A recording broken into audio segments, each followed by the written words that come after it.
Bonjour, eh bien, brutal changement d'ambiance à la bourse. Lors de notre dernier rendez-vous, il y a 2 semaines, nous étions euphoriques. Il y avait eu 8 semaines consécutives de hausse et le CAC 40 en un mois et demi avait progressé de 10%.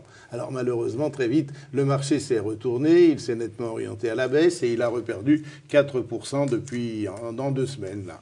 Pourquoi ? Eh bien, c'est assez compliqué. D'un seul coup, à la rentrée, on se retrouve devant un magma de nouvelles, souvent très contradictoires. Il y a les bonnes et les mauvaises. On commence tout de suite par les mauvaises.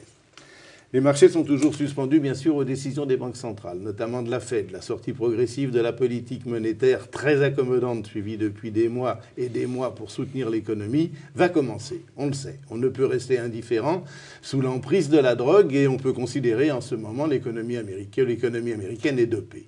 Il faut en sortir, mais pour commencer le sevrage, il faut que l'économie soit suffisamment forte et nous n'en sommes pas certains à l'heure actuelle. Les nouvelles économiques sont souvent bonnes, mais il y a encore quelques points de faiblesse ici et là. On ne commencera à connaître vraiment la position de la Fed qu'à partir des 17 et 18 septembre, date de la réunion programmée de la Banque centrale américaine.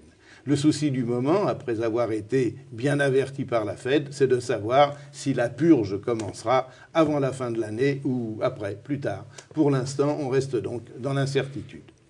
La deuxième mauvaise nouvelle, et vous savez que la bourse n'aime pas l'incertitude.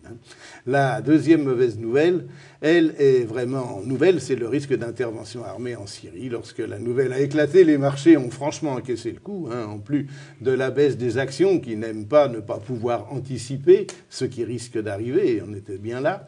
Eh bien, on a également enregistré une hausse importante des taux d'intérêt et une forte hausse aussi du prix du pétrole. La Syrie étant bien sûr dans une région particulièrement sensible. Les investisseurs craignent que l'on assiste à une nouvelle fois au début d'une période de tensions internationales néfastes à l'économie mondiale. En un mot, on a pu craindre un nouvel embrasement géopolitique. Heureusement, dès jeudi, les peurs d'une attaque imminente des forces occidentales en Syrie ont été un peu apaisées par les propos plus modérés, notamment de M. Obama, qui fera avec ou sans l'Angleterre. Voyons maintenant les bonnes nouvelles que nous avons gardées pour la bonne bouche. On notera enfin, des petits signes de reprise, un petit frémissement d'amélioration de la situation économique en Europe. C'est assez nouveau, c'est encore très timide, mais immédiatement sur les marchés européens, on a noté quelques petites améliorations, des achats modestes, le retour de quelques capitaux vers l'Europe qui, nous vous le disons depuis longtemps, l'Europe doit se contenter d'un marché action particulièrement délaissé. La situation économique semble donc donner l'impression d'avoir cessé de se dégrader au moment précis où les émergents, qui attiraient beaucoup de capitaux, rencontrent quelques difficultés. Il faut bien qu'ils soufflent un petit peu. En fait, rien de grave. C'est un atterrissage en douceur. C'est à un atterrissage en douceur que nous assistons. Mais cela, néanmoins, entraîne chez eux un repli des marchés actions, une baisse de leur monnaie, des risques d'inflation et une hausse des taux d'intérêt. Donc, en plus d'avoir besoin de souffler, les émergents ont souffert ces derniers jours, comme nous, de voir la situation géopolitique mondiale se détériorer, et ils sont particulièrement sensibles à une dégradation de la confiance. Il est vrai que la monnaie qui baisse, en même temps que le pétrole monte, cela rend particulièrement pour eux les importations coûteuses, et donc accentue leur déficit. Le malheur des uns faisant souvent le bonheur des autres, moins d'attrait pour les émergents, c'est plus d'intérêt pour les autres, notamment l'Amérique et l'Europe, donc peut-être un début d'inversion des flux. Des nouvelles encourageantes, d'autres plus inquiétantes, on en a. Tout cela bouge très vite. Il faut suivre l'évolution de la situation avec la même attention qu'on surveille le lait sur le feu. C'est là où l'on fait toute la différence entre un professionnel qui consacre 100% de son temps à la gestion, alors qu'un particulier ne peut s'informer qu'épisodiquement. Alors Jean-François, vous êtes en permanence à l'écoute de l'actualité. Comment vivez-vous ces jours ? Oui, alors nous sommes à l'écoute en permanence, vous avez raison. Simplement, nous ne sommes pas non plus extra-lucides comme Madame Irma. Et nous devons reconnaître que la visibilité, comme vous l'avez dit, c'est bien obscurci. C'est temporaire sans doute, mais en attendant, entre tout ce que vous avez annoncé, n'est-ce pas, l'attente des décisions de la Banque fédérale américaine, est-ce que ce sera en septembre, octobre, novembre, décembre, on ne sait pas, ça peut nous faire patienter pendant quelques temps. Et puis, mais enfin, on n'aime pas beaucoup l'incertitude. On n'aime pas du tout ça. Le 14 septembre, là, c'est tout proche de nous, il y aura les élections allemandes. Et vous avez vu aussi qu'en Italie, il y a un nouveau facteur d'instabilité avec M. Berlusconi qui a été déclaré par la justice inéligible. Il doit peut-être être exclu du Sénat très prochainement, la semaine prochaine. Et puis surtout, c'est ce que vous avez dit, et c'est là-dessus que je vais insister aujourd'hui, c'est la situation en Syrie et la réaction possible des pays occidentaux.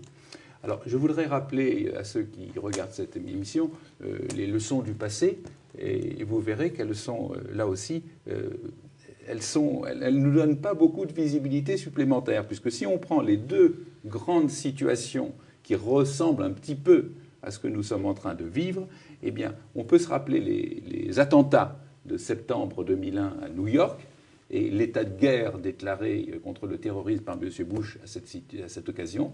Il s'en est résulté quand même 2 ans, presque 2 ans, de plongeon des bourses, plongeon très important qui a duré, je vous rappelle, jusqu'en mars 2003. Mais par contre, si on va un peu plus loin en arrière et qu'on se remet en mémoire la guerre du Koweït, du jour où l'intervention a commencé, elle était finie. En l'espace de 3 mois, les marchés ont monté de 25%. Et ils ont monté dès le premier jour. Alors, cette fois-ci, quelles seront les réactions? Oui, tout peut arriver. Tout peut arriver, tout peut arriver. Donc, on est, et vous l'avez bien dit, sur le qui-vive, et on essaye de regarder quand même les autres éléments à côté. Au niveau économique, quand même, ce que nous relevons toujours, c'est une embellie incontestable. Nous avons eu cette semaine une publication du PNB, du chiffre d'activité, en quelque sorte, des États-Unis pour le 2e trimestre, qui a été révisé à la hausse très fortement. Ça a été une véritable surprise. On était à 1,7 dans la première publication. La deuxième publication, on passe à 2,5. Et ceci, c'est essentiellement grâce au commerce extérieur, ce qui montre bien que là aussi, c'est quelque chose d'intéressant. Si le commerce se développe, c'est très très bon signe pour l'économie. Et puis alors, chez nous, tout simplement, cette bonne surprise sur le moral des chefs d'entreprise qui a été publiée cette semaine, les chefs d'entreprise retrouvent un moral qu'ils n'avaient pas depuis plus d'1 an. Donc tout ça c'est très encourageant du point de vue économique. Il ne faudrait pas que des événements politiques et internationaux viennent le perturber. Alors ce que nous faisons, nous sommes prudents quand même parce que la visibilité n'est pas très grande. Quand nous voyons des opportunités de racheter à bon compte, nous renforçons un peu, mais nous n'y allons pas de façon agressive parce qu'il y a quand même une inquiétude sur le lendemain. Selon nous, cependant, le schéma que nous avons en tête, celui sur lequel nous construisons notre stratégie, c'est qu'en fin d'année, on doit toujours être largement plus haut qu'aujourd'hui. Et donc, ça serait peut-être aussi de renforcer pour les clients des positions par petites touches. Ok, très bien. Alors Jérôme, avec tout ça, on traverse encore une période difficile, hein, on le voit, mais enfin on est habitué, il y en a souvent des périodes difficiles. Donnez-nous des nouvelles plus précises de notre fonds FCP Montpellier. Alors, donc c'est vrai que le fonds a connu un peu de volatilité ces derniers jours, on va dire. Hein. Alors c'est dû exclusivement à l'absence de pétrolière dans le portefeuille. Et comme vous l'avez dit, chacun, la période est un petit peu tendue avec la Syrie. Quand ça monte, le pétrole monte et évidemment on a été pénalisé. Mais ça c'est des effets tout à fait épidermiques de la bourse qui sont souvent exagérés et c'est revenu assez vite d'ailleurs. Tout à fait, puisque déjà en date d'hier, en fait, la performance relative du portefeuille redevenait très nettement positive. Oui. Et donc, j'ai quelques chiffres comme d'habitude. Donc depuis le début de l'année, le fonds fait plus 10%, un peu plus de 10% de performance et se situe au-dessus de l'ordre de 0,7, 0,8 au-dessus de la performance du CAC. Et depuis l'origine, bien évidemment, on a 25% d'avance toujours par rapport à l'indice, au CAC, qui lui fait 13 et le fonds fait 38. Donc ça reste tout à fait correct. Alors en ce qui concerne nos mouvements de la dernière quinzaine, on n'a pas remis de titres supplémentaires. On a renforcé des positions existantes, puisqu'en fait, il y a toujours des liquidités qui arrivent, des souscriptions, qui arrivent chaque jour sur le fonds. Nous avons notamment renforcé Schneider, donc Schneider qui est très présent dans l'immobilier, notamment aux États-Unis, et donc c'est également un petit peu sur les pays émergents. Donc c'est mais rien de grave actuellement. Oui, maintenant, il faut dire qu'on n'a pas pu beaucoup réagir encore aux événements de Syrie parce que nous enregistrons là, le vendredi 30 août. Hein, c'est d'hier qu'on a vu Obama changer un petit peu d'attitude. C'est tout nouveau. La semaine prochaine, il y aura peut-être des décisions à prendre plus importantes. On verra l'évolution de la situation. On la suit minute par minute. Messieurs, je vous remercie.